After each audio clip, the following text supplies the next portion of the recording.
არა უშ. ეს თავიდან დავიწყე. მაშინ როგორ იყო კითხვა?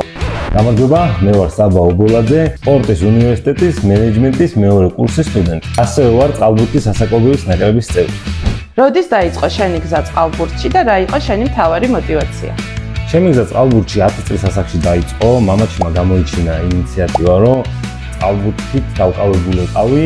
თავიდან ჯანმრთელობის მიზნით და ნელ-ნელა ეტაპობრივად ინდონეზიაზე მივედი და იმდენი მომდევნო სიყვარული გამომიჩნდა ამ სპორტის მიმართ, რომ პროფესიონალურად ვარ ახლა დაკავებული. ყველაზე მნიშვნელოვანი გამოცდილება, რაც წყალბურთმა მოგცა. დისციპლინა, გუნდურობა და აი ზოგადად შექმნა ისეთი გარემო, სადაც მაქსიმალურად გვერდში ედგნებით ერთმანეთს. და ის მასწავლა, რომ როცა ერთად ხართ, უფრო ძლიერად ხართ, უფრო მაგრად ხართ და ყველაფერი შესაძლებელია. რა მიზნები გაქვს ახალ მომავალში სპორტში? მინდა რომ საქართველოს ეროვნულ ნაკრებში დავიწყო თამაში, საკმაოდ კონკურენტული უნარიანი ნაკრები ყავს.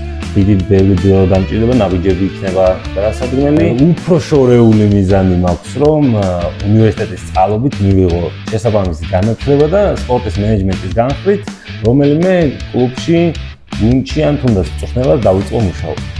რას ურჩევდი სტუდენტებს, რომლებიც სპორტისა და სწავლის დაბალანსებას ცდილობენ? რთულია, მაგრამ სწორი დროის მენეჯმენტით და მონდომებით თავისუფლად შესაძლებელია ეს სპორტულ უნივერსიტეტში აქ რომ ეს შეძლო. იმიტომ რომ მაქსიმალურად გვერდში გიდგანან, გიწყობენ ხელს და განამდვილებით გეტყვით, რომ ამას მოახერხეთ თუ მომდით. ჩემპიონები სწავლობენ აქ.